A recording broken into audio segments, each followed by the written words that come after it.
माता शरणं मम। ओम श्री अरविंद शरणं मम। ओम श्री माता शरणं मम। ओम श्री अरविंद शरणं मम। ओम श्री माता शरणं मम। ओम श्री अरविंद शरणं मम। करुणामय मां परम प्रभु श्री अरविंद चरण कमल कोटि प्रणाम। अपा भाई समस्त को स्नेह शुभेच्छा प्रणाम।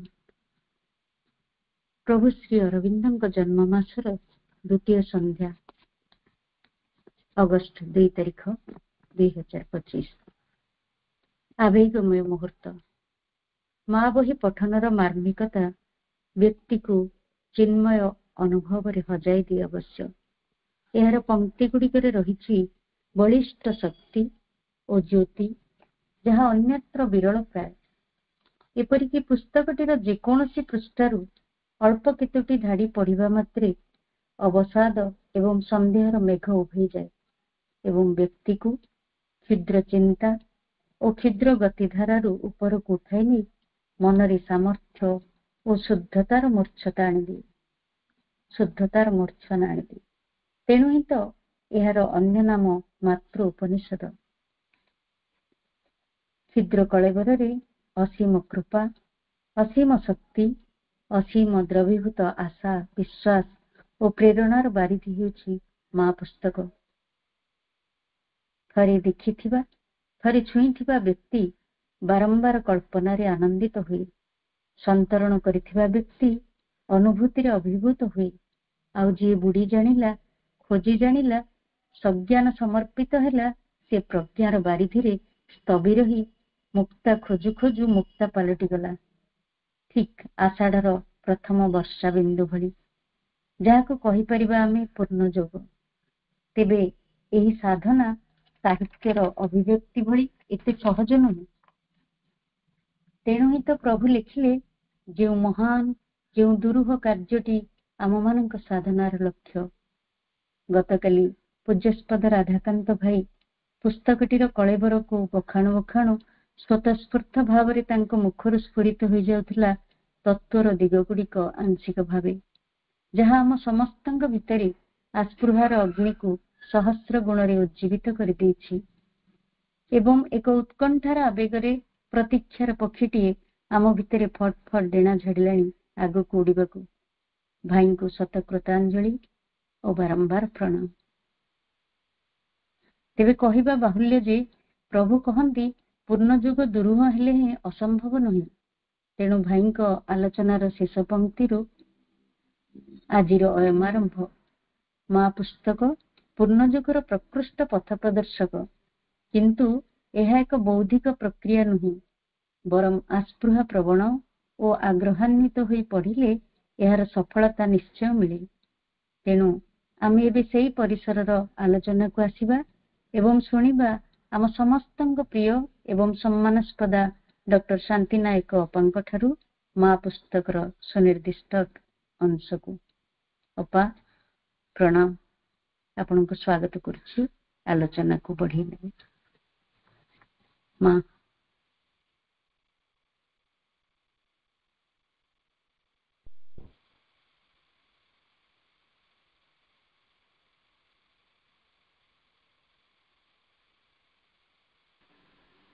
अनम्यूट करूँ तो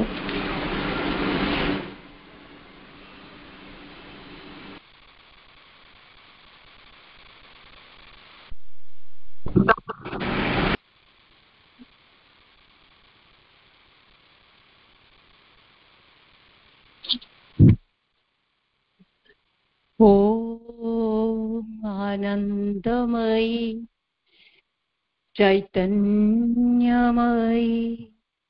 सत्यमयी परमे ओम सत्यम ज्ञानम ज्योतिररविंद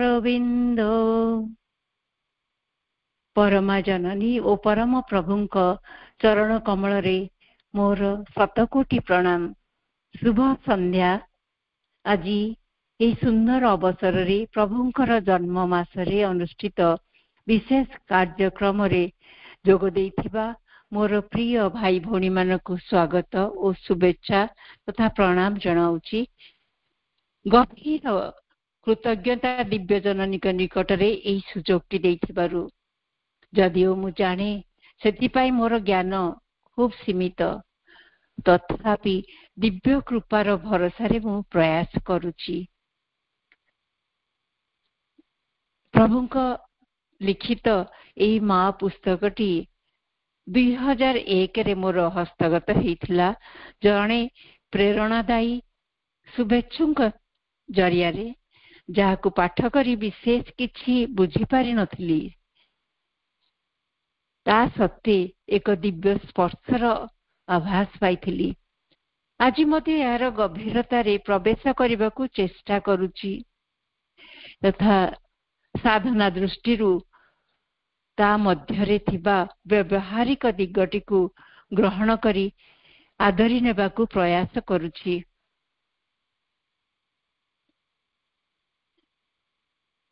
आज एही श्रृंखला रे आजिर आलोचनार शीर्षक जहा मते प्रदान करा जायछि सेठी होची जेउ महान जेउ दुरूह कार्यटी आंभ मानक साधनार लक्ष्य।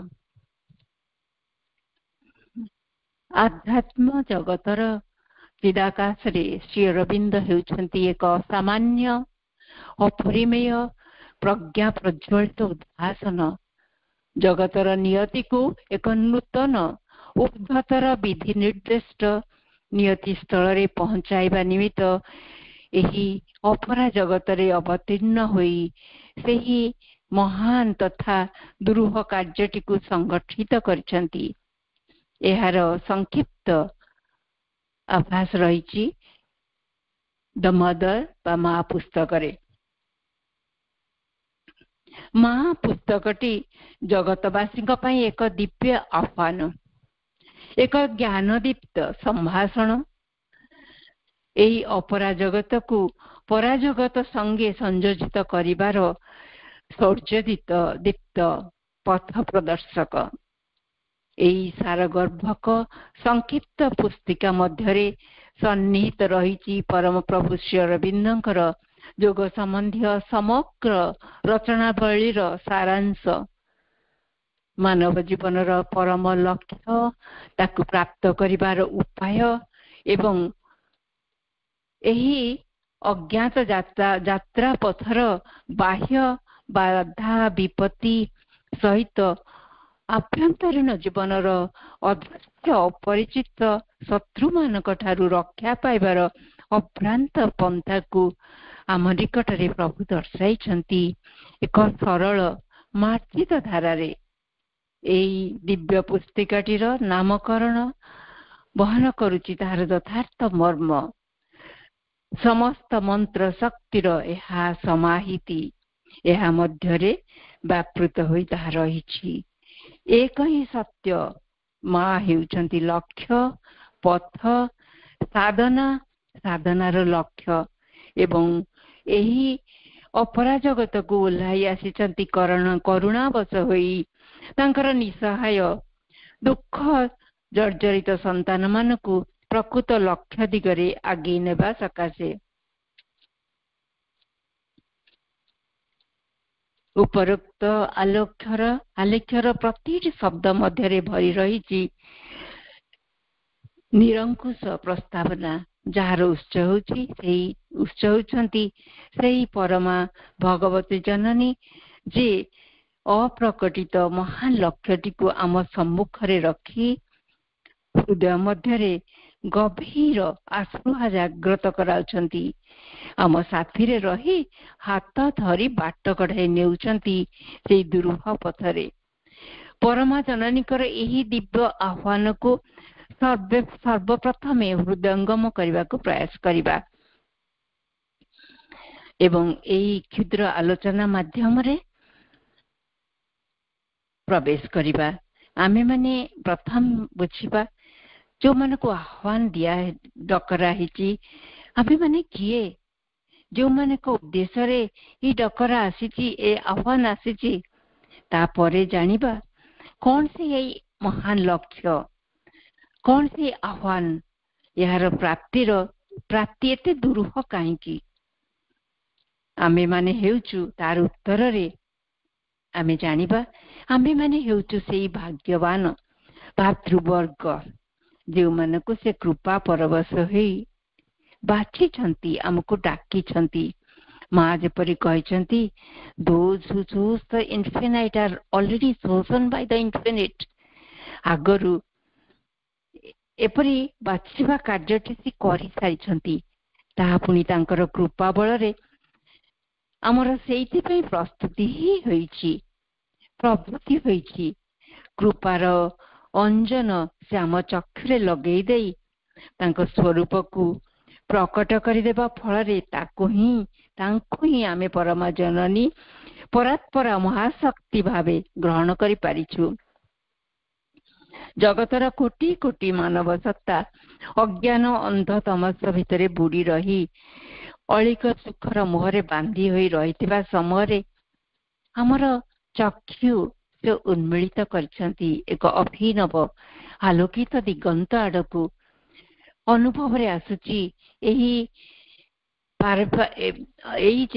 पारंपरिक जीवन नुहे आउ किछि महत आखि झलसी जाउथिबा एक गभीर जीवन आमको अपेक्षा करी रहिछि आमे हेउचु सेई सन आइड चिल्ड्रेन सेई सूर्य दीप्त रे आलोकित शिशु समूह दिव्य जननीकर अनन्य उपलब्धि युक्त परम निमित्त जो प्रार्थना माध्यम रे जुलाई 6 1914 मसीह रे प्रार्थना टी माँ दिव्य जननी करिथिले जे तांकर व्यष्टि सत्ता रे से विनम्र विनीत होई एकत्वर अनुभव करी नत जान होई सेठी ए जो प्रार्थना टी करूछंती गोटे शुभ मुहूर्तर अपेक्षा रे सेठी एते प्रेरणादायी ताकू टिके पढ़िबा को जीबी से लिखुछंती एठी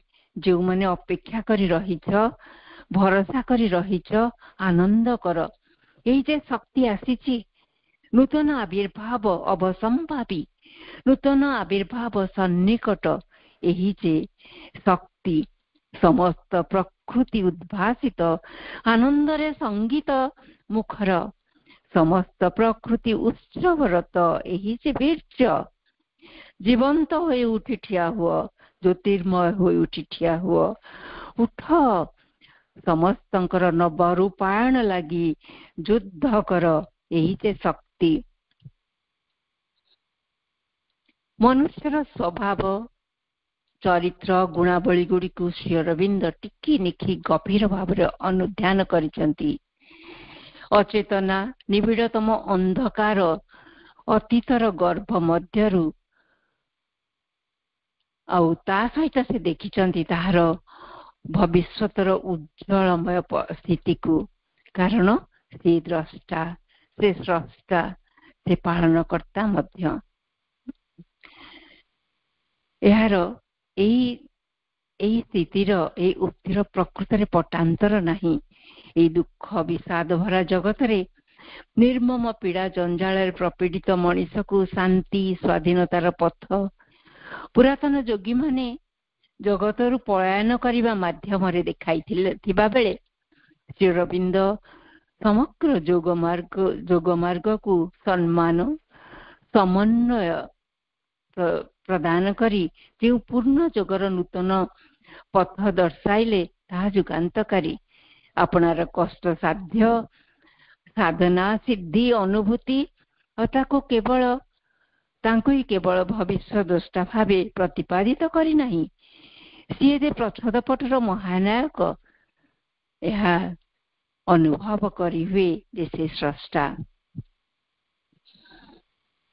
एही प्रतिभाषिक जगत अलिक मिथ्या नुहे बरं परमंकर जीवंत स्वरूप याको तार विकृति मध्यरु मुक्त करी दिव्य रूप रे परिणत करबा को जो सहज प्रणाली आम निकट रे श्री अरविंद उपस्थापित कले ताहुची समग्र जीवन ही जोग कौन सी किछिटी को बाद दिया जाय न पारे ଏହି ପରିଣାମକୁ ରୂପାୟନ କରିବା ନିମିତ୍ତ ଏଇ ତାର ଭୂମିକା ଗ୍ରହଣ କରିଥିଲେ ମାନବ ରୂପରେ ସ୍ୱୟଂ ଅଦିତି, ଯାହାଙ୍କୁ ଆମେ ଶ୍ରୀମା ଆମର ପରମା ଭଗବତୀ ଜନନୀ ବୋଲି ଜାଣୁ। ଦିବ୍ୟ ଜନନୀଙ୍କର 1920 ମସିହାରେ ପଣ୍ଡିଚେରୀ ପୁନରାଗମନ ଓ ସ୍ଥାୟୀ ଭାବେ ବାସବସ କରିବା ପରେ ହିଁ ଏ ଇତିହାସରେ ଏକ ବିପ୍ଳବାତ୍ମକ ଆଧ୍ୟାତ୍ମିକ ପରିବର୍ତ୍ତନ ଦେଖାଗଲା। ମାନବ ଜୀବନର ଲକ୍ଷ୍ୟ କେବଳ ଭଗବତ ଉପଲବ୍ଧି ନୁହେଁ, ଭଗବାନ ହୋଇ ଉଠିବା। ତାଙ୍କୁ ଏହି ଜଗତରେ ପ୍ରତ୍ୟେକ କ୍ଷେତ୍ରରେ ପ୍ରତିଟି ଧାରାରେ ପ୍ରକାଶମାନ କରିବା। ବିବର୍ତ୍ତନ ଧାରାରେ ମାନବ ଶ୍ରେଷ୍ଠ ଜୀବ ନୁହେଁ, ବରଂ ଏକ ମଧ୍ୟବର୍ତ୍ତୀ ସତ୍ତା ବୋଲି ପ୍ରଭୁ କହିଛନ୍ତି। କିନ୍ତୁ ସେ ହେବ ଦିନେ ଦେବ ମାନବ, ଦିବ୍ୟ ମାନବ, ଆଉ ଏ ଧରା ହୋଇ ଉଠିବ ସ୍ୱର୍ଗ। ଏହି ରୂପାନ୍ତର କାର୍ଯ୍ୟଟି କୌଣସି ସାଧାରଣ ଶକ୍ତି ଦ୍ୱାରା ହେବା ସମ୍ଭବପର ନୁହେଁ। ଏହା ହେବ ସେଇ ଅତିମାନସ ଶକ୍ତି ଦ୍ୱାରା ସଂଗଠିତ ତଥା ଜଗତର ବିବର୍ତ୍ତନରେ ଏହି ଅସଲ ଯୋଜନାଟି ଆମ ମନୁଷ୍ୟମାନଙ୍କର ଏକ ସଚେତନ ସହଯୋଗରେ ହିଁ ଅଧିକତର ବେଗରେ ସଂଗଠିତ ହେବ। ଏହା ଏକ ସମ୍ପୂର୍ଣ୍ଣ ଅଭିନବ ଲକ୍ଷ୍ୟ, ଯେଉଁଠାରେ ମାନବକୁ ଆହ୍ୱାନ ଦିଆଯାଇଛି ସହଯୋଗ ନିମନ୍ତେ। ଏକ ଅସନ୍ତୁଷ୍ଟ ପ୍ରାଣୀ ଭାବେ ବିଦିତ ମନୁଷ୍ୟ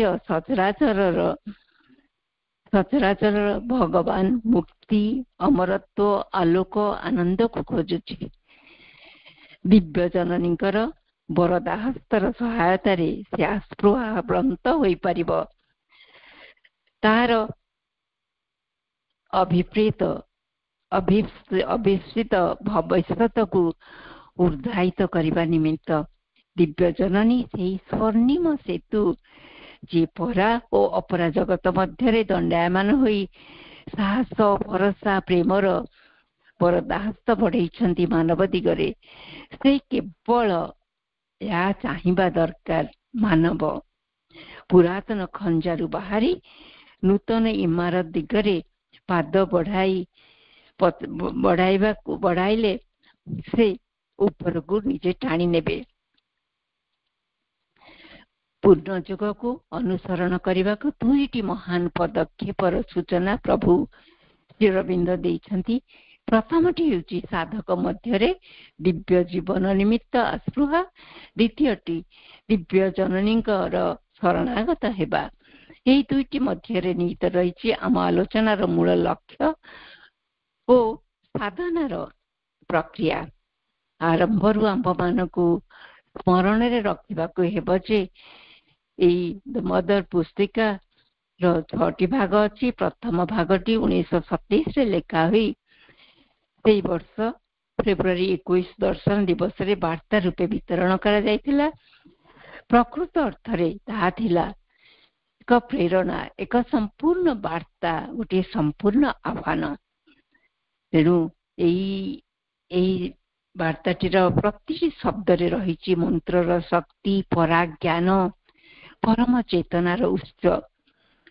ସର୍ବୋପରି ଶ୍ରୀମାତାଙ୍କୁ ତାଙ୍କର ପ୍ରିୟ ସନ୍ତାନ ମାନଙ୍କ ସହିତ ପରିଚିତ କରାଇବା ଏହି କ୍ଷୁଦ୍ର ପୁସ୍ତିକାଟିର ପ୍ରକାଶର ମୁଖ୍ୟ ଲକ୍ଷ୍ୟ। ଜୀବନବ୍ୟାପୀ ସାଧନା ଦ୍ୱାରା ଯେଉଁ ଲକ୍ଷ୍ୟ ସିଦ୍ଧି ଦିଗରେ ସେ ଅଗ୍ରସର ହୋଇଛନ୍ତି ଏବଂ ତାହାକୁ ସାର୍ବଜନୀନ କରି ମାନବକୁ ତାହାର ଭବିଷ୍ୟତ ପଥରେ ବାଟ କଢେଇ ନେଇଛନ୍ତି, ଏଥି ନିମନ୍ତେ ଯେଉଁ ଅମୋଘ ଶକ୍ତି ସାମର୍ଥ୍ୟ ଆବଶ୍ୟକ ସେ ସବୁ ମଣିଷ ପାଖରେ ଅପହଞ୍ଚ। ସେଇ ଦୁରୂହ କାର୍ଯ୍ୟଟିକୁ ସରଳ କରିବାକୁ ପ୍ରେମପୂର୍ଣ୍ଣ ହସ୍ତ ବିସ୍ତାରିତ କରିଛନ୍ତି ଦିବ୍ୟ ଜନନୀ। ସେ ହିଁ ହେଉଛନ୍ତି ରୂପାନ୍ତରକାରିଣୀ ମହାଶକ୍ତି।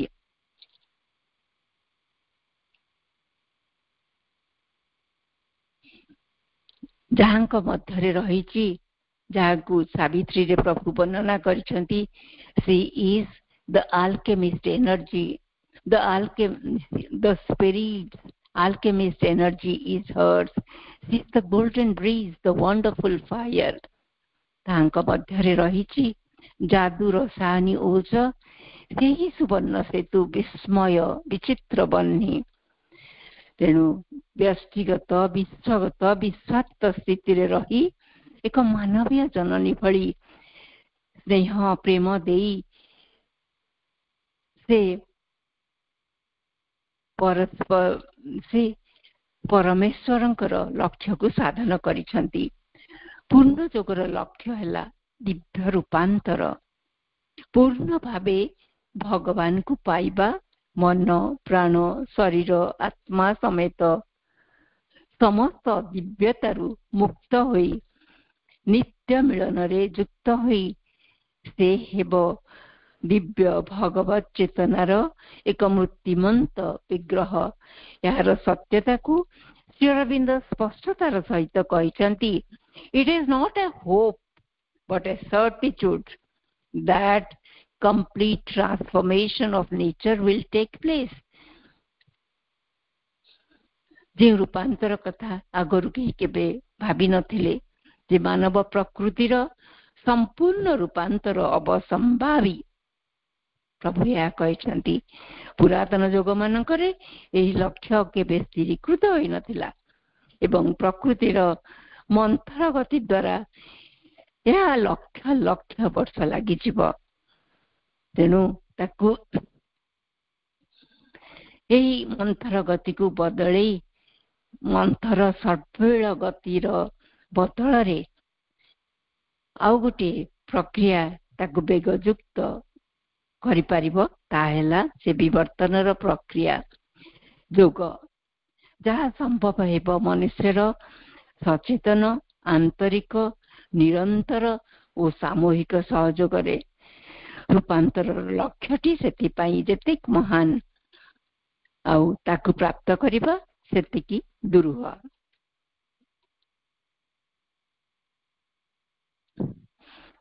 ତେଣୁ ଏଠି ଶ୍ରୀ ଅରବିନ୍ଦଙ୍କ ଲିଖିତ ଏଇ ମହାପୁସ୍ତିକାଟିକୁ ଆମେ ପୂର୍ଣ୍ଣ ଯୋଗର ଗୋଟିଏ କହିପାରିବା ସାରତତ୍ଵ ବା ଗୋଟେ ହ୍ୟାଣ୍ଡବୁକ୍ ବା ତାକୁ ଯେମିତି ଯୋଗ ପ୍ରଣାଳୀର ଏକ ମାନୁଆଲ ବୋଲି ମଧ୍ୟ କହିପାରିବା। ତେଣୁ ପ୍ରଥମେ ଲକ୍ଷ୍ୟ ସ୍ଥିରୀକୃତ ହୋଇସାରିବା ପରେ ପ୍ରଭୁ ତାହା କେଉଁ ପ୍ରଣାଳୀରେ ସମ୍ଭବ ସେ ବିଷୟ ଅବତାରଣା କରିଛନ୍ତି ପ୍ରଥମ ବାକ୍ୟରେ। ନା, ଏହା ଭଗବାନଙ୍କର ଅମାପ ଶକ୍ତି ଦ୍ୱାରା କେବଳ ସମ୍ଭବ କିମ୍ବା ମନୁଷ୍ୟର କାତର ପ୍ରାର୍ଥନା ଦ୍ୱାରା ମଧ୍ୟ ନୁହେଁ। ଏହି ଦୁଇଟିକୁ ଶକ୍ତି ଭାବେ ବର୍ଣ୍ଣନା କରି ପ୍ରଭୁ କହୁଛନ୍ତି ଏହି ଦୁଇଟିର ଏକ ଦିବ୍ୟ ସଂଯୋଗରେ ଏହା ସଂଗଠିତ ହେବ, ଯାହା ହେଉଛି ପୂର୍ଣ୍ଣ ଯୋଗର ସାରତତ୍ଵ, ନିର୍ଣ୍ଣାୟକ ସଦ୍ବସ୍ତୁ ଆଉ ସର୍ବବିଧ କ୍ରିୟାତ୍ମକତା ସାଧନାକୁ ଯିଏ ସିଦ୍ଧିରେ ପରିଣତ କରିଥାଏ। ଏହି ଦୁଇଟିର ସଂଯୋଗ ଦିବ୍ୟ ଜନନୀଙ୍କର ଭୂମିକାକୁ ପ୍ରଭୁ ପ୍ରକାଶ କରିଛନ୍ତି। ସେଇ ସୃଷ୍ଟିକାରିଣୀ ଶକ୍ତି ଯେ ନିଶ୍ଚେତନାର ଅନ୍ଧକାର ପକ୍ଷରେ ପ୍ରେମର ଆଲୋକ ରୂପେ ପ୍ରବେଶ କରିଛନ୍ତି, ତାକୁ ତାହାର ସ୍ୱରୂପକୁ ଦର୍ଶାଇ ଉର୍ଦ୍ଧାୟିତ କରିବା ନିମିତ୍ତ ଅତିମାନସ ଶକ୍ତି ତା ମଧ୍ୟରେ ସୁପ୍ତ ହୋଇ ରହିଥିବାରୁ ସେ ନିଶ୍ଚିତ ଜାଗ୍ରତ ହେବ, ପ୍ରକଟିତ ହେବ ତାହାର ଆତ୍ମସ୍ୱରୂପରେ। ପୃଥିବୀର ଚେତନାର ଅଭିଯାତ୍ରା ପଥରେ ଯେଉଁ ଯୁଗାନ୍ତକାରୀ ଇଭଲ୍ୟୁସନ ପ୍ରକ୍ରିୟା ଚାଲିଛି, ତାହାର ସବୁଠାରୁ ଉତ୍କୃଷ୍ଟ କାରଣଟି ପ୍ରଭୁ ଜଣାଇଛନ୍ତି। ପ୍ରଥମରେ ନିବର୍ତ୍ତନ ଓ ବିବର୍ତ୍ତନ ଧାରା ବିଷୟରେ ଉଲ୍ଲେଖ କରି ଏକ ନୂତନ ଦିଗନ୍ତ ଦର୍ଶାଇଛନ୍ତି। ସହଜରେ ଆମେ ଜାଣୁ, ତାକୁ ସହଜରେ ବୁଝିବାକୁ ଗଲେ ଯେମିତି ମଞ୍ଜି ଭିତରେ ବୃକ୍ଷଟି ନିମଜ୍ଜିତ ହୋଇଥିବାରୁ ପ୍ରକୃଷ୍ଟ ପରିସ୍ଥିତିରେ ସେ ଅଙ୍କୁରୋଦ୍ଗମ ହୁଏ, ପୁଣି ବୃକ୍ଷରେ ପରିଣତ ହୁଏ। ଠିକ୍ ସେହିପରି ଅମରତ୍ୱ, ପ୍ରେମ, ସ୍ୱାଧୀନତା, ଆନନ୍ଦ, ପରାଜ୍ଞାନ ଏ ସବୁ ତା ମଧ୍ୟରେ ନିମଜ୍ଜିତ ହୋଇଥିବାରୁ ସେ ସବୁକୁ ମାନବ ଆସ୍ପୃହା କରିପାରୁଛି। ତେଣୁ ଏଠି ହଉଛି ଯେ ସମଗ୍ର ସୃଷ୍ଟି ତାଙ୍କର ସ୍ୱରୂପ, ଯାହା ବିକୃତ ହୋଇଯାଇଛି ଆଉ ଅସୁନ୍ଦର ହେଇଯାଇଛି, ଯାହା ଭାଗ ଭାଗ ହେଇଯାଇଛି। ତେଣୁ ତାକୁ ହିଁ ସେଇ ତା ମଧ୍ୟରୁ ସେ ଲୁକାୟିତ ପରମ ସତ୍ତାକୁ ବାହାରକୁ ଆଣିବାକୁ ପଡିବ। ଆଉ ସେ ଡୁଆଲିଟି ଭିତରେ, ଭଲ ମନ୍ଦର ଡୁଆଲିଟି ଯାହା ମଣିଷ ତୋଲୁଥାଏ, ତା ଭିତରୁ ମୁକୁଳିବାକୁ ପଡିବ। ଯେମିତି ଦିବ୍ୟ ଜନନୀ କହନ୍ତି ଯେ ମୁଁ କାହାର ଦୋଷ ଦୁର୍ବଳତା ଦେଖେନି, ମୁଁ କେବଳ ସମ୍ଭାବନାଟି, ସମସ୍ତଙ୍କର ଭିତରେ ସମ୍ଭାବନାଟି କୁ ହିଁ ସେ ଦେଖିଥାନ୍ତି। ଆଉ ତେଣୁ ଯୋଉ ମନୁଷ୍ୟର ଯେତେ କଳୁଷିତତା ଅଛି, କଳୁଷ ଅଛି, ତା ପଶ୍ଚାତରେ ରହିଛି ମଣିଷର ଯେତେ ଦୁଃଖ ଯାତନା ଅଛି, ତା ପଛରେ ରହିଛି ଗୋଟେ ତାଡନା, ନିମ୍ନରୁ ଗୋଟେ ଶକ୍ତି ତାକୁ ଆଗକୁ ଯିବାକୁ, ଉର୍ଦ୍ଧ୍ୱକୁ ଉଠିବାକୁ ଚାପ ଦେଉଛି। ସେ ଅଣନିଶ୍ୱାସୀ ହେଇଯାଉଛି, ଅବରୁଦ୍ଧ ହେଇଯାଉଛି। ଆଉ ତାର ସେଇ କ୍ଷୁଦ୍ର ସଂକୀର୍ଣ୍ଣ ବ୍ୟକ୍ତିତ୍ବ ମଧ୍ୟରେ ସେ ଶ୍ୱାସରୁଦ୍ଧ ହୋଇ ଚାହୁଁଛି ସେଠୁ କିପରି ବାହାରି ଆସିବ, ପ୍ରାର୍ଥନା କରୁଛି ରୂପାୟନ ନିମନ୍ତେ। ଆଉ ଯାହାକୁ ହିଁ ପ୍ରଭୁ ଆସ୍ପୃହାର ନାମ ଦେଇଛନ୍ତି। କିନ୍ତୁ ଏଇ ଯେଉଁ ପ୍ରକୃତିର, କିନ୍ତୁ ଏଇ ଯୋଉ ପରିବର୍ତ୍ତନଟି, ଏଇ ପ୍ରକ୍ରିୟାଟି ପ୍ରକୃତିର କାର୍ଯ୍ୟଧାରା ନୁହେଁ, ଏହା ହେଉଛି ମାନବର ବିଧି ନିର୍ଦ୍ଦିଷ୍ଟ ନିୟତି, ତାହାର ସଚେତନ ସଂକଳ୍ପ।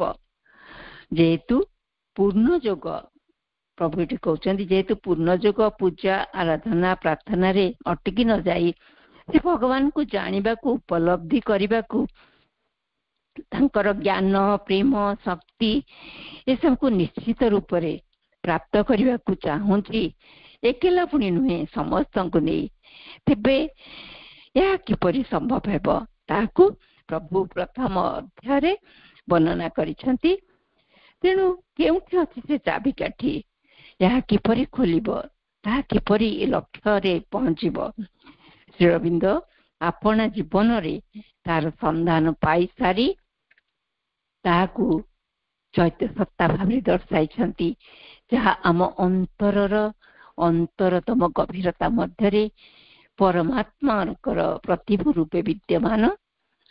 ଆଉ ଯାହାକୁ ସାବିତ୍ରୀରେ ପ୍ରଭୁ ଖୁବ ସୁନ୍ଦର ବର୍ଣ୍ଣନା ଦେଇଛନ୍ତି ଯେ ସୃଷ୍ଟିକର୍ତ୍ତା ସୃଷ୍ଟିଠାରୁ ଅଲଗା ହେଇନାହାନ୍ତି, ତାକୁ ଏକଲା ଛାଡି ନାହାନ୍ତି, ସେ ତାକୁ ପରମ ପ୍ରେମରେ ତା ଭିତରେ ରହିଛନ୍ତି। ଏକ ଅଗ୍ନି ସ୍ଫୁଲିଙ୍ଗ ସମ ସଦା ପ୍ରଜ୍ୱଳିତ ହେଇ ସେଇ ଶକ୍ତି ପରିପ୍ରକାଶିତ ହେବା ଲାଗି, ଉନ୍ମୋଚିତ ହେବା ଲାଗି, ବାହାରକୁ ଆସିବା ପାଇଁ ଅନେକ ଇଣ୍ଡିକେସନ ଦଉଥାନ୍ତି।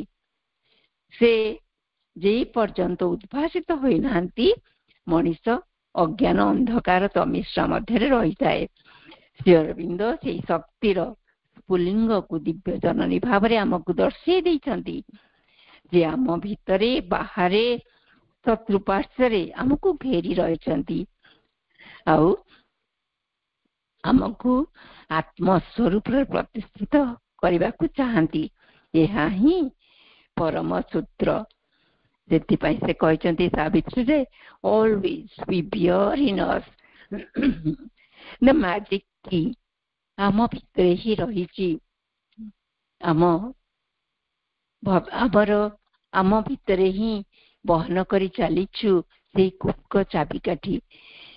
ସେଇ ଚାବିକାଠିକୁ, ସେ ରହସ୍ୟକୁ ଉନ୍ମୋଚିତ କରି ଦିବ୍ୟ ଜନନୀ ସ୍ୱରୂପରେ ଆମକୁ ଏକ ଦିବ୍ୟ ଉପହାର ଦେଇଛନ୍ତି ଶ୍ରୀ ଅରବିନ୍ଦ। ସେ ବିଦ୍ୟମାନ ଥିବାରୁ ଆମ ଅନ୍ତରରେ ଆମେ ଦିବ୍ୟ ହେବା ପାଇଁ ଆଶା କରୁଛୁ।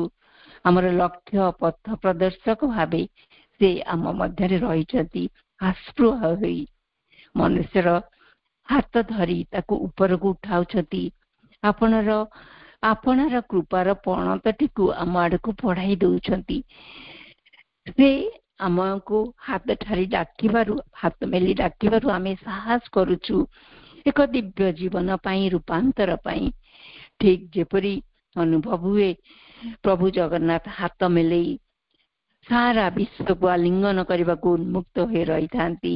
ଆମେ ଶ୍ରଦ୍ଧା ହୃଦୟର ଆକୁତି ତାଙ୍କ ସହିତ ମିଳିତ ହେବାକୁ ଆମର ଯେତେବେଳେ ହାତ ଉଠିଯାଏ ଦିବ୍ୟ ମିଳନଟି ସଂଗଠିତ ହୁଏ। ଠିକ ସେଇ ଭାବେ ଯେଉଁ ଲକ୍ଷ୍ୟ ଆମ ପାଇଁ ଉଦ୍ଦିଷ୍ଟ, ଏହି ପରମ ପ୍ରକ୍ରିୟା ଦ୍ୱାରା ତାହା ସମ୍ଭବ। ହୃଦୟର ଆକୁତି, ଦିବ୍ୟ କରୁଣା ଏକୀଭୂତ ହେଲେ ହିଁ ଅସାଧ୍ୟ ସାଧନ ହୁଏ। ତାଙ୍କର ଅଲୌକିକ ଶକ୍ତି ଶାମୁକାକୁ ମୁକ୍ତା କରେ, ଏ ଜୀବନକୁ ଶାଶ୍ୱତ ଦିବ୍ୟ ଜୀବନ କରିବାକୁ ସକ୍ଷମ ହୁଏ। ତେବେ ଏହି ରହସ୍ୟର ଭିତ୍ତିଭୂମି କଣ, କିପରି ଭାବେ ଏହା ହେବ? ପ୍ରଭୁ ଲେଖୁଛନ୍ତି, ସ୍ଥିର ଚିତ୍ତର ସଂକଳ୍ପ ନିରନ୍ତର ଜାଗ୍ରତ ହୋଇ କିଛି ହେବାକୁ ସର୍ବଦା ସତ୍ତାଟି ଚାହୁଁଥାଏ। ତା ମଧ୍ୟରେ ଦୃଢ ପ୍ରତ୍ୟୟ, ଅବିରାମ ଆକୁତି ତାକୁ ଊର୍ଦ୍ଧ୍ୱକୁ ଟାଣୁଥାଏ, ଆପଣାକୁ ଉନ୍ମୁକ୍ତ କରିବାକୁ ପ୍ରୋତ୍ସାହିତ କରୁଥାଏ। ତାହେଲେ ସେ ଝରି ଆସୁଥିବା ସେଇ ଭଗବତ କରୁଣାଟିକୁ ଧାରଣ କରିପାରିବ। ତେଣୁ ଭିତ୍ତିଭୂମି ହେଲା ଆଲୋକ ଓ ସତ୍ୟ ଉପରେ ଅଧିଷ୍ଠିତ ତାର ଅନ୍ତଃକରଣ, ତାର ଜୀବନ। ତେଣୁ ତା ମଧ୍ୟରେ ଅଜ୍ଞାନତା, ମିଥ୍ୟାଚାର କୌଣସି ମତେ ଗ୍ରହଣୀୟ ନୁହେଁ। ତେଣୁ ସେଇ କରୁଣାର ଉତ୍ସ ଉପାଦାନ ହେଲା ସତ୍ୟ, ଜ୍ଞାନ, ପ୍ରେମ। ଯେଉଁଥିପାଇଁ ଦିବ୍ୟ ଜୀବନ ପାଇଁ ଦିବ୍ୟ ଜନନୀ ଆମକୁ ଆମର ହୃଦୟ ମନ୍ଦିରଟିକୁ ସଦା ସର୍ବଦା ସୁନିର୍ମଳ କରି ରଖିବା ପାଇଁ କହିଥାନ୍ତି।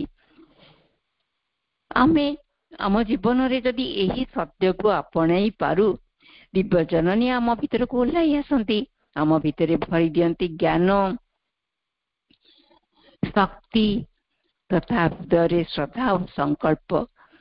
ଆମ ଆନ୍ତରିକ ଆଗ୍ରହ, ଆମର ସୁଚିତା, ଦିବ୍ୟ ପ୍ରସ୍ତୁତି ତାଙ୍କୁ ବାଟ କଢାଇ ଆଣେ ଆମ ଅନ୍ତରକୁ ତଥା ବାହ୍ୟ ପରିବେଶକୁ। ଠିକ ଯେମିତି ଶ୍ରୀୟା ଚଣ୍ଡାଳୁଣୀ ଘରେ ମହାଲକ୍ଷ୍ମୀଙ୍କର ପ୍ରବେଶ, କିନ୍ତୁ ମିଥ୍ୟାଚାର, ଅହଙ୍କାର ସେ ଶକ୍ତିକୁ ଦୂରେଇ ନିଏ, ଆଉ ଆମକୁ କର୍ମଫଳ ଭୋଗିବାକୁ ହିଁ ପଡିଥାଏ। ତେଣୁ ତାହେଲେ ଉପାୟ କଣ? ଆମେ କଣ ସହଜରେ ତାଙ୍କ ଉପରେ ଛାଡି ଦେଇପାରୁ, କହିଦେଇପାରୁ, ଭରସା କରିପାରୁ ଯେ ତୁମର ଇଚ୍ଛା ପୂରଣ ହେଇପାରୁ, ତୁମର ଇଚ୍ଛା କେବଳ ପୂରଣ ହେଉ? କାରଣ ତାହା ହିଁ ସମର୍ପଣ, ତାହା ହିଁ ଉପାୟ। ଆମର ରାଶି ରାଶି ଅହଂ, ସ୍ୱାର୍ଥ, ଅମାନିଆ, ଜିଦ୍ଦି ଏସବୁ ତାଙ୍କର ସଂକଳ୍ପ ତଳେ ଚାପି ହେଇ ରହିଯାଏ। ପ୍ରକୃତ ସାଧନା ହେଉଛି ସ୍ୱଚ୍ଛ ହୃଦୟରେ ଆକୁତି ସହ ଆପଣଙ୍କୁ କେବଳ ତାଙ୍କର କୃପା ଆଡକୁ ଖୋଲି ଧରିବା। ଜଗତର ବିଭୀଷିକା, ଦୁଃଖ, ଦୁର୍ଦିନ ପଛରେ ଆମର ଅନିଚ୍ଛୁକତା ହିଁ ସ୍ପଷ୍ଟ କାରଣ ବୋଲି ପ୍ରଭୁ ଦର୍ଶାଇଛନ୍ତି। ଏହି ଦିବ୍ୟ ସଂକଳ୍ପକୁ ଜାଣିବାର ସରଳ ଉପାୟ ହେଉଛି ନୀରବତା ଏବଂ ଦୃଢ ବିଶ୍ୱାସ ସେଇ ଊର୍ଦ୍ଧ୍ୱତର ଶକ୍ତିର କୃପା ଉପରେ। ଆମର ସମସ୍ତ ଆନ୍ତରିକ ପ୍ରାର୍ଥନାର ଉତ୍ତର ସେ ଦେଇଥାନ୍ତି, ନିର୍ଦ୍ଦେଶ ବି ଦିଅନ୍ତି, କିନ୍ତୁ ବାହ୍ୟ ଓ ଅନ୍ତରର କୋଳାହଳରେ ତାହା ହଜିଯାଏ। ଆମେ ବିଦ୍ରୋହ କରୁ, ଭୁଲ ପଥରେ ଆଗେଇ ଯାଉ, ବିପଥଗାମୀ ହେଲେ ମଧ୍ୟ ପରମା ଜନନୀ ସେଇ ଦିବ୍ୟ ଶକ୍ତି ଆମକୁ ପୁଣି କୋଳେଇ ନିଅନ୍ତି। ମହାପୁସ୍ତକର ତୃତୀୟ ପାରାରେ ପ୍ରଭୁ ରୂପାନ୍ତର ପ୍ରକ୍ରିୟା କେଉଁ ଧାରାରେ କାହା ଦ୍ୱାରା ସଂଗଠିତ ହେଉଛି ତାହା ଦର୍ଶାଇଛନ୍ତି।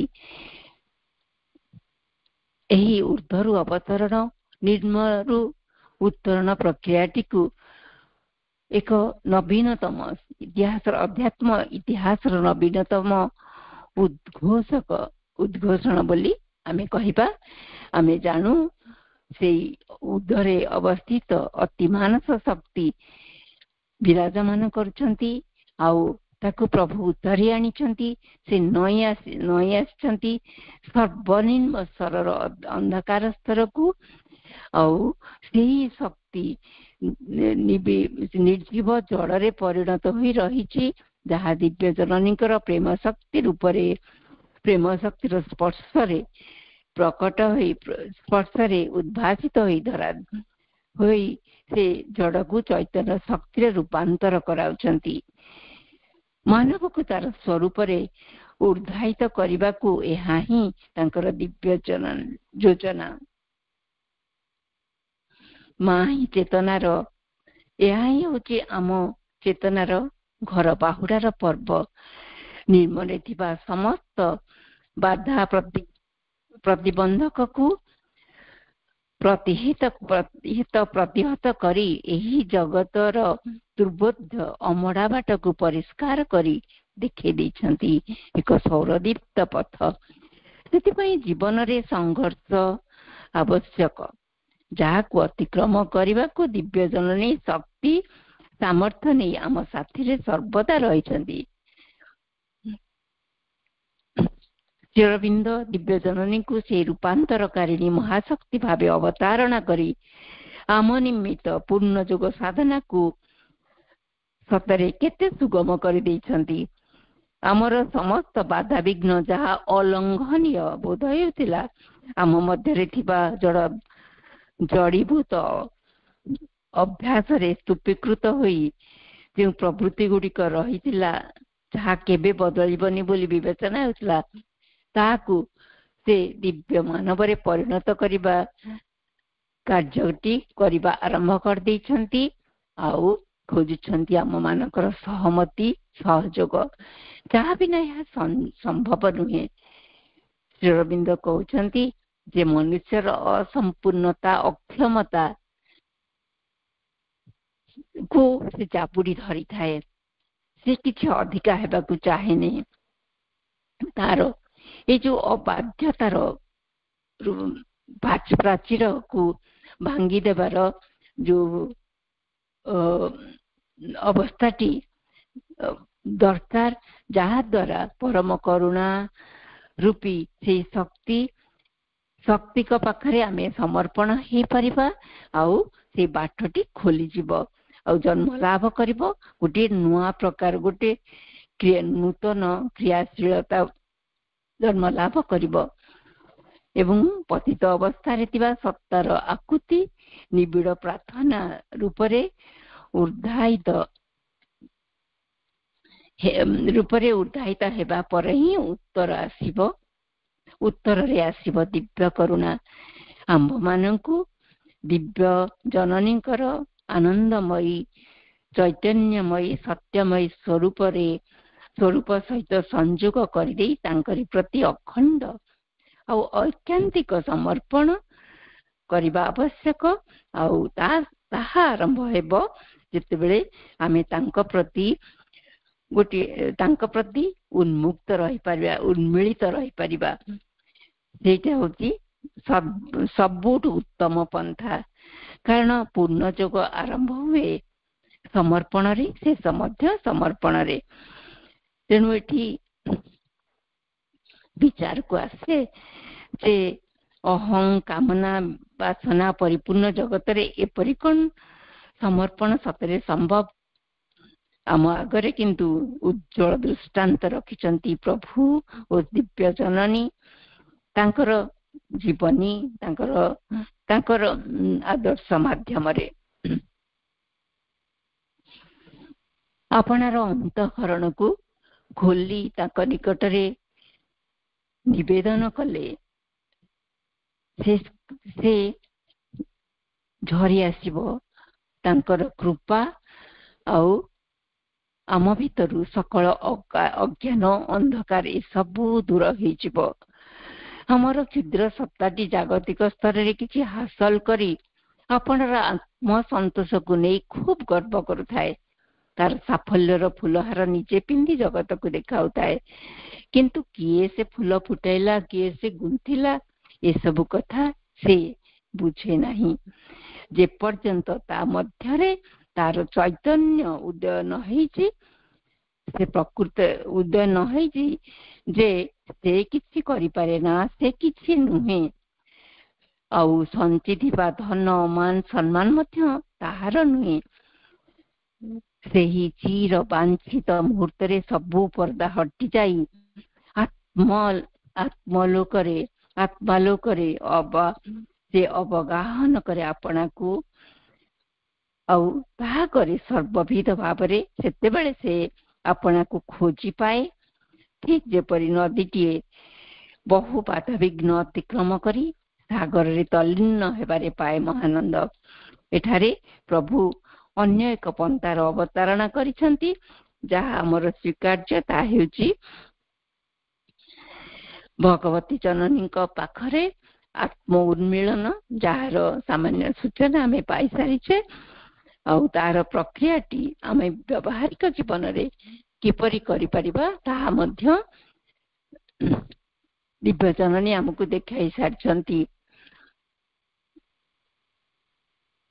ତେଣୁ ସୁପ୍ରାମେଣ୍ଟାଲ ଫୋର୍ସ ବା ଏ ଅତିମାନସ କ୍ରିୟାଟି ଏହି ଭୂମିରେ ଆମ ଶରୀରରେ ସଂଗଠିତ ହେବା ପାଇଁ ଆମକୁ ନିଜକୁ ଉନ୍ମୁକ୍ତ କରିଦେବାକୁ ପଡିବ, ଆଉ କେବଳ ତାଙ୍କରି ଆଡକୁ ସେ ବିଷୟରେ ପ୍ରଭୁ କହିଛନ୍ତି। ଆଉ ଆପଣଙ୍କୁ ପ୍ରଭୁ ସେଠି କହୁଛନ୍ତି ଯେ ସର୍ତ୍ତଟି ଆରୋପ କରିଛନ୍ତି ଯେ ତମେ ଆପଣଙ୍କୁ ତନ୍ନ ତନ୍ନ କରି ଦେଖି ଆପଣାର ଗୁଣ ଅବିଗୁଣ ଗୁଡିକୁ ସାମ୍ନା କରି ସମ୍ପୂର୍ଣ୍ଣ ରୂପେ ଯୋଉ ଓଝାଳି ହେଇ ପଡିବା, ସମ୍ପୂର୍ଣ୍ଣ ରୂପେ ଖାଲି କରିଦେବା, ଚେତନାରେ ଓଲଟି ଯିବା, ତାହା ଦରକାର। ତାହେଲେ ଯାଇ ଆମେ ସ୍ୱଚ୍ଛ ହେଇପାରିବା। କିନ୍ତୁ ଆମେ କଣ କରୁ ନା ଆପଣାର ଦୋଷ ଦୁର୍ବଳତାକୁ ଯେ କୁହାଯାଏ ଟେଲିସ୍କୋପରେ ଦେଖୁ, ଅନ୍ୟର ଦୋଷକୁ ମାଇକ୍ରୋସ୍କୋପରେ ଦେଖୁ, ସେଥିପାଇଁ ଆମେ ଶୁଦ୍ଧ ହେଇପାରୁନି। ପ୍ରଭୁ ଏଠାରେ ପୂର୍ଣ୍ଣ ଯୋଗର ସିଦ୍ଧି ପାଇଁ, ଦିବ୍ୟ ଜନନୀଙ୍କ ପାଇଁ ଅନନ୍ୟ ଚିତ୍ତରେ, ଏକାଗ୍ର ଚିତ୍ତରେ ଉନ୍ମିଳିତ ହେଇ ରହିବା ପାଇଁ, ଆସ୍ପୃହା କରିବା ପାଇଁ ଆମକୁ କହୁଛନ୍ତି। ତା ପୁଣି ହେବ ସରଳ ବିଶ୍ୱାସ ସହିତ ଯେ ଭଗବାନଙ୍କ ଛଡା ଅନ୍ୟ କିଛି ନାହିଁ, ସେ ହିଁ ତାର ଗତି, ମତି ଆଉ ପ୍ରଗତି। ତେଣୁ ପୂର୍ଣ୍ଣ ଯୋଗର ପରମ ଲକ୍ଷ୍ୟ ଏହି ମିଥ୍ୟା ଛଳନାପୂର୍ଣ୍ଣ ମାନବ ସତ୍ତାର ରୂପାନ୍ତର। ସେ ଉଦ୍ଦେଶ୍ୟରେ ଜୀବନ ବ୍ୟାପୀ ସାଧନା ଲବ୍ଧ ଫଳ ସ୍ୱରୂପ ଯେଉଁ ପରମ ଜ୍ଞାନ ସତ୍ୟ ଚେତନାକୁ ପ୍ରଭୁ ଓହ୍ଲାଇ ଆଣିଛନ୍ତି, ତାହା କେବଳ ତତ୍ତ୍ୱ ନୁହେଁ, ବରଂ ପ୍ରଜ୍ଞାତ୍ମକ ଧାରାରେ ସାଧାରଣ ଜୀବନକୁ କିପରି ପ୍ରଭାବିତ କରିହେବ ତାହାର ଏକ ମୂଲ୍ୟାୟନ।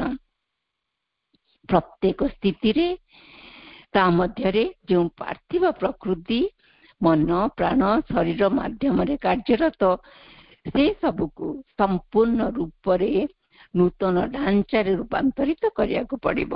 ପ୍ରଥମେ ସେ ଏହା ଚାହିଁବ ଯେ ସେ ଏକ ସତ୍ୟନିଷ୍ଠ ଜୀବନ ବଞ୍ଚିବ।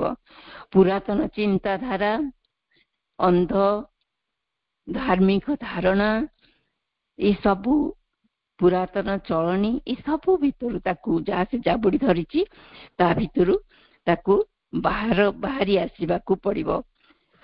ଆମେ ଜାଣୁ ଯେ ପୁରାତନ ପୃଥିବୀରେ ଆଗରୁ ଅନେକ ସାଧୁ ସନ୍ଥ ଅବତାର ମାନେ ଆସିଛନ୍ତି, କିନ୍ତୁ ପୃଥିବୀର ରୂପାୟନ ହେଇନାହିଁ। ସେ ସେମିତି ଜଡତା ଦୁଃଖ ଭିତରେ ରହିଛି। ତାକୁ ଜାଗ୍ରତ କରିବା ପାଇଁ ଦୈତ ଅବତାର ରୂପେ ଶ୍ରୀ ଶ୍ରୀ ଅରବିନ୍ଦ ଏକ ନୂତନ ସଂକଳ୍ପ, ଲକ୍ଷ୍ୟ, କର୍ମଧାରାର ପ୍ରବର୍ତ୍ତନ କରାଇଛନ୍ତି, ଯାହା କେବଳ ସତ୍ୟକୁ ଆଚରଣ କରି ସମ୍ଭବ ହେଇପାରେ। ଶ୍ରୀ ଅରବିନ୍ଦ କହୁଛନ୍ତି, The boon that we have asked from the Supreme is the greatest that the earth can ask from the highest. ଆମେ ପରମଙ୍କ ଠାରୁ ଯେଉଁ ବର ପ୍ରାର୍ଥନା କରୁଛୁ, ତାହା ସର୍ବୋଚ୍ଚଙ୍କ ଠାରୁ ପୃଥିବୀ ଯେତେ ଯେତେ ବରଦାନ ଚାହିଁପାରେ ତା ମଧ୍ୟରେ ସର୍ବ ଉତ୍କୃଷ୍ଟ। ପ୍ରକୃତରେ ଦେଖିବାକୁ ଗଲେ ଆଉ କଣ ବା ପୃଥିବୀ ଚାହିଁପାରିବ?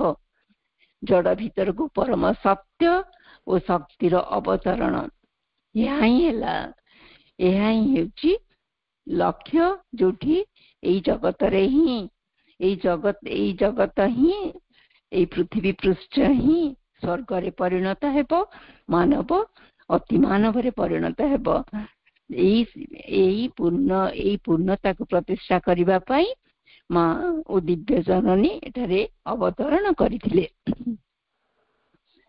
एठारे आम मान परम कर्तव्य को एठी आमर कर्तव्य कौन प्रभु स्थिर करी आम ठारू आशा करती समग्र सत्तार संपूर्ण समर्पण से शक्ति उपर से शक्ति पाखरे आ जार प्रथम पदक्षेप है आम प्रथमे आपना को जानिबा तापरे आपना भितरे जहा किछि कलुषितता रही बा अहंकार जहा अज्ञानता ये सब रही सब को दूर करी तापरे तांका पाखरे आमे ताकू समर्पण करि परिबा। आमे निश्चित भावे जानू पूर्ण जुगर ए रूपांतर प्रक्रिया पाई लोड़ा परमा जननीकर शक्ति और कृपा उपरे पूर्ण निर्भरता। आमर काम केवल मन प्राण शरीर सह समग्र सत्ता को तांका निकटरे समर्पण करदबा, आपण को भार मुक्त करदबा। माँ आमको आश्वासना दे कहउचंती if you surrender completely it is no more your concern, it is the concern of the Supreme who takes it up and knows better than anybody else what is to be done. जदि पूर्ण भावरे तुम निज को समर्पण कर दियो ताले तुमर दायित्व तुमर चिंता भावनार वस्तु ही रहिबो नाही। एहा हेबो परम भगवान कर काम, तांकर दायित्व। एई भारती से ग्रहण करिवे। अन्य समस्त अपेक्षा से भल भावरे जानती कौन एथिपाई कौन करबा को हेबो।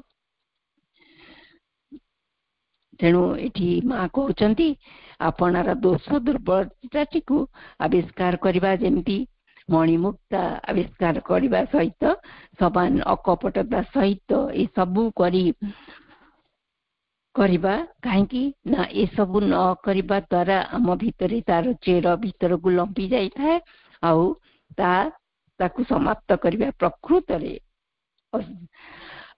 कष्ट साध्य ही पड़े। तेणु आमे जदि शिशु परी सरल भाव निवेदन करि पारंते माँ मु प्रकृत रे एई परी किंतु ए सब आ चाहे ना तुमे मते मु निज ठारू मुक्त कर दियो ताहले केते सहजरे रूपांतर हेई पारंता। आमे गोटे पाद आगे गले से 10 पाद आम पाखु चली आसती। एई दृढ़ विश्वास रहिबा आवश्यक। से आमर समस्त प्रार्थना शुणती। तेणु ता परिवर्ते पार्थिव जीवन को दिव्य करिवार सरल सहज मंत्रटी मध्य देइछती। ता सहित रिमेम्बर एंड ऑफर सबु बेले तांको स्मरण करिबा सबु किछि समर्पण करिबा द्वारा ए रूपांतर कार्यटी प्रकृत रे खूब सहज हो जिवो।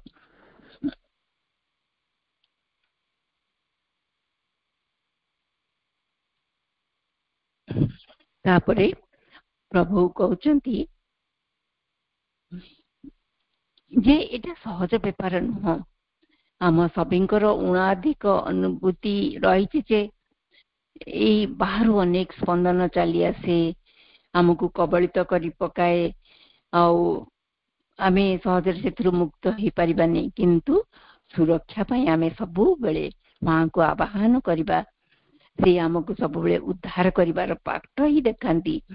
आमे प्रायतः से करि न थाउ पुणी आशा करिथाउ आमको से सबु विपदरु रक्षा करंतु। एठारे उल्लेख योग्य से कृपामयी सर्वशक्तिमयी दिव्यजननी आम भितरे ऊर्ध्वरे आमको एपरी आपको घेरी रही आम जीवन को परिचालित करुचंती। केवल दुख जंत्रणा बेले नुहे सबु समय रे। तेणु स्मरण केवल स्मरण मात्र के तार समाधान ही से आमको दियंती। विवर्तन रे ଆମେ ଅନେକ ଆଗକୁ ଚାଲି ଆସିଛୁ। ଆଜି ଏବେ ଦିବ୍ୟ ମୁହୂର୍ତ୍ତ ଉପନୀତ, ଦ ଆୱାର ଅଫ ଗଡ୍ ପ୍ରଭୁ କହିଛନ୍ତି। ତା ମଧ୍ୟରେ ଆମେ ଆତ୍ମଜାତ ହେଉଛୁ, କିନ୍ତୁ ପରିସ୍ଥିତି ଭିତରେ ଏବେ କଣ ଦେଖୁଛୁ? ଆମେ ମନୁଷ୍ୟ ଭିତରର ଆବର୍ଜନା ଗୁଡିକ ଅତିମାନସ ଶକ୍ତିର ପ୍ରଭାବରେ ବହିର୍ମୁଖୀ ହୋଇ ଜଗତକୁ ଯେପରି ନରକରେ ପରିଣତ କରିସାରିବାକୁ ଉଦ୍ୟତ। ମନୁଷ୍ୟ ଭିତରୁ ମାନବିକତା ଲୋପ ପାଇଗଲା ଭଳି ଲାଗୁଛି। ସାମାଜିକ ବ୍ୟବସ୍ଥା ସବୁ, ଯୌଥ ପରିବାର, ଏକାନ୍ନବର୍ତ୍ତୀ ପରିବାର ସବୁ ବିପର୍ଯ୍ୟସ୍ତ। ବିବାହ ବନ୍ଧନ ଏକ ବିଭତ୍ସତା ଭଳି ଦୃଶ୍ୟମାନ ହେଉଛି। ନୂଆ ନୂଆ ରୂପ ନେଇ ସତେ ଯେମିତି ସେ ଶେଷ ପରିଣତି ଆଡକୁ ଆଗେଇ ଚାଲିଛି, ତାହାର ସୂଚନା ଦିବ୍ୟଜନନୀ ମଧ୍ୟ ଦେଇଛନ୍ତି। ତେଣୁ ଏଠି ଦେଶ ବିଦେଶରେ ଯୁଦ୍ଧର ଭୟାବହତା, କରୁଣ ଦୃଶ୍ୟପଟ, ସତରେ ଲାଗୁଛି ପୃଥିବୀ ଯେମିତି ଧ୍ୱଂସ ଆଡକୁ ଯାଉଛି। କିନ୍ତୁ ଶ୍ରୀ ଅରବିନ୍ଦଙ୍କର ପ୍ରଜ୍ଞାଦୀପ୍ତ ଜ୍ଞାନ ଆମକୁ ଦୃଢ ବିଶ୍ୱାସ ଦେଉଛି ଏକ ଉଜ୍ଜଳ ଭବିଷ୍ୟତର। ଏହା ହେଉଛି ସୂର୍ଯ୍ୟୋଦୟ ପୂର୍ବ ସମୟର ଘନ ଘୋର ଅନ୍ଧକାର। ନୂତନ ଉଷା ଅପେକ୍ଷାରତ, ସ୍ୱାଗତ କରିବାକୁ ନୂତନ ସୂର୍ଯ୍ୟକୁ, ଉଇଁ ଆସୁଥିବା ସେଇ କଅଁଳ ସୂର୍ଯ୍ୟକୁ। ଆମ୍ଭମାନଙ୍କର ପରମ ସୌଭାଗ୍ୟ, କୋଟି ଜନ୍ମର ପ୍ରାରବ୍ଧ। ଆମେ ଏହି ମହିମାମୟ ଭବିଷ୍ୟତକୁ ସନ୍ଦର୍ଶନ କରୁଅଛୁ ପ୍ରଭୁଙ୍କର ଆତ୍ମ ଉପଲବ୍ଧ ଜ୍ଞାନ ଦ୍ୱାରା, ଯାହାକୁ ସେ ଆପଣା ଜୀବନରେ ସମ୍ପାଦିତ କରିଛନ୍ତି ଓ ଦର୍ଶାଇ ଦେଇଛନ୍ତି ଦିବ୍ୟ ଜନନୀ। ଯେଉଁ ନୂତନ ଓ ଦୁରୂହ ଲକ୍ଷ୍ୟ ବିଷୟରେ ପ୍ରଭୁ ପ୍ରଥମ ଧାଡ଼ିରେ ଉଲ୍ଲେଖ କରିଛନ୍ତି, ଦିବ୍ୟ ଜନନୀ ସେହି ପଥକୁ ଦୁଃସାହସିକ ଅଭିଯାନ ଭାବେ ଅଭିହିତ କରି ଆମକୁ ଆହ୍ୱାନ ଦେଉଛନ୍ତି ତାଙ୍କର ସହଯାତ୍ରୀ ହେବା ନିମିତ୍ତ। 1970 ମସିହା ନବବର୍ଷ ବାଣୀରେ ଦିବ୍ୟ ଜନନୀ ଯୋଉ ବାଣୀଟି ଦେଇଥିଲେ, ସେଥିରେ କହୁଛନ୍ତି, ପୃଥିବୀ ଏକ ବିପୁଳ ପରିବର୍ତ୍ତନ ନିମିତ୍ତ ପ୍ରସ୍ତୁତ ହେଉଛି। ତୁମେ ସାହାଯ୍ୟ କରିବ କି? ପୂର୍ଣ୍ଣ ଯୁଗର ସେଇ ମହାନ ଦୁରୂହ ଲକ୍ଷ୍ୟଟିକୁ ହାସଲ କରିବା ଲାଗି ଚାଲନ୍ତୁ ଆମେ ନିଷ୍ଠାପର ଭାବରେ ନିରନ୍ତର ପ୍ରୟାସ କରି ଚାଲିବା। ସମସ୍ତଙ୍କୁ ମୋର କୃତଜ୍ଞତା ଭରା ନମସ୍କାର। ବନ୍ଦେ ମାତରମ୍।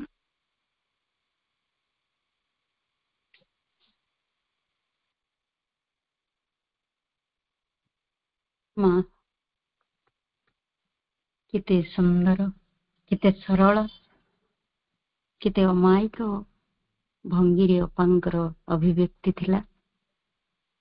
ପ୍ରକୃତରେ ଏ ଯୋଗ କେବଳ ଦୁରୂହ ନୁହେଁ, ମା ବହି ହିଁ ବହୁତ କ୍ଲିଷ୍ଟ ସାହିତ୍ୟ।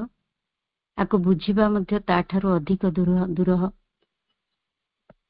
କିନ୍ତୁ ଅପାଙ୍କର ଏ ଯୋଉ ସାବଲୀଳ ଢଙ୍ଗରେ ଯୋଉ ଅଭିବ୍ୟକ୍ତି ବା ଉପସ୍ଥାପନା ଆମକୁ ବହୁତ ସହଜରେ ବୁଝିବା ପାଇଁ ସୁଯୋଗ ଆଣିଦେଇଛି। ଅପାଙ୍କର କେତୋଟି ନିର୍ଦ୍ଦିଷ୍ଟ ପଙ୍କ୍ତି ଅତି ଗୂଢ ତତ୍ଵକୁ ସରଳରେ ଆମ ପାଖରେ ଉପସ୍ଥାପିତ କରିଛି। ଏଇ ଯୋଉ ଦୁରୂହ କଥାଟିକୁ ଆମକୁ ବୁଝିବା ପାଇଁ, ତାକୁ ଅତିକ୍ରମ କରିବା ପାଇଁ ପ୍ରଥମେ ସେ ପ୍ରଭୁଙ୍କୁ କହିଛନ୍ତି, ଶ୍ରୀ ଅରବିନ୍ଦ ହେଉଛନ୍ତି ଦ୍ରଷ୍ଟା, ସ୍ରଷ୍ଟା ଓ ପାଳନକର୍ତ୍ତା। କେବଳ ଆରମ୍ଭରୁ ସେ ଅପା କହି ରଖିଲେ ଯେ ଦୃଢ ଆସ୍ପୃହା ଓ ପୂର୍ଣ୍ଣ ସମର୍ପଣ ଏ ଦୁରୂହ କାର୍ଯ୍ୟକୁ ସରଳ କରିଦେବ। ଏବଂ ମା ହେଉଛନ୍ତି ରୂପାନ୍ତରକାରିଣୀର ମହାଶକ୍ତି। It is not a hope but an ଆଟିଚ୍ୟୁଡ୍। ଅର୍ଥାତ୍ ଆମର ଆଟିଚ୍ୟୁଡ୍ ବଦଳିଲେ, ଆମେ ମାଙ୍କ ପ୍ରତି ଅନନ୍ୟ ଭାବରେ ସମର୍ପିତ ହୋଇପାରିଲେ, ପୂର୍ଣ୍ଣ ସମର୍ପଣ ଦ୍ୱାରା ଅସାଧ୍ୟ କାର୍ଯ୍ୟ ମଧ୍ୟ ସାଧିତ ହୋଇପାରିବ। ଯାହା ପ୍ରଭୁଙ୍କର ଆମ ପ୍ରତି ଅଭୟବାଣୀ। ଏହି ଦୁରୂହ କଥାଟିକୁ କହିବାକୁ ଯାଇ ପ୍ରଭୁ କହିଛନ୍ତି, ଏହା ଭଗବତ କୃପା ଦ୍ୱାରା କେବଳ ସମ୍ଭବ ନୁହେଁ, କି ବ୍ୟକ୍ତିର ଆତୁର ପ୍ରାର୍ଥନା ଦ୍ୱାରା କେବଳ ସମ୍ଭବ ନୁହେଁ, ବରଂ ଏହି ଦୁଇଟିର ସଂଯୋଜିତ ପୂର୍ଣ୍ଣାଙ୍ଗ ପ୍ରୟାସ ଦ୍ୱାରା ହିଁ ସମ୍ଭବ ହୋଇପାରେ। ପ୍ରଭୁଙ୍କ ଅଭିବ୍ୟକ୍ତି ଆଉ ଅପାଙ୍କ ଅଭିବ୍ୟକ୍ତି ଭିତରେ ଖୁବ ଫରକ ରହୁଛି। ଚେତନା ଏକ, କିନ୍ତୁ ଭାଷାର ଏତେ ସରଳତା ବୁଝିବା ପାଇଁ ଖୁବ ସାହାଯ୍ୟ କରିଛି। ଏହା ପ୍ରକୃତିର ବା ନିୟତିର ନିଷ୍ପତ୍ତି ନୁହେଁ, ବରଂ ବ୍ୟକ୍ତିର ଚେତନାର ଅଭିବ୍ୟକ୍ତି। ପରେ ପରେ ଅପା କହୁଛନ୍ତି, ମା ଆପଣାର ପଣତକୁ ପ୍ରସାରି ଦେଇ ସୁରକ୍ଷାର ପ୍ରତିଶ୍ରୁତି ଦେଉଛନ୍ତି ଏବଂ ତାର ସନ୍ତାନମାନଙ୍କୁ ସେ ପଣତ ଭିତରକୁ ଆହ୍ୱାନ କରୁଛନ୍ତି। ପ୍ରଭୁ କହିବା ଅନୁଯାୟୀ ଆଲୋକ ଓ ସତ୍ୟ ଉପରେ ଅଧିଷ୍ଠିତ ବ୍ୟକ୍ତିର ଜୀବନ ଯେତେବେଳେ ପ୍ରଭୁ କୃପା ପାଇଁ ଉନ୍ମୁକ୍ତ ହୋଇଯାଏ, ସେତେବେଳେ ମାଙ୍କର କରୁଣାର ରାଶି ବର୍ଷିଯାଏ ତା ପାଇଁ। ଏତେ ସୁନ୍ଦର ବାକ୍ୟ, ଏତେ ସୁନ୍ଦର ଅଭିବ୍ୟକ୍ତି, ବାସ୍ତବରେ ବହିଟିକୁ ପଢିଲା ବେଳେ ଯୋଉ କ୍ଲିଷ୍ଟତା ଥିଲା, ଅପାଙ୍କର ଏହି ପଙ୍କ୍ତି ଗୁଡିକ ଅତି ସରଳ କରିଦେଇଛି।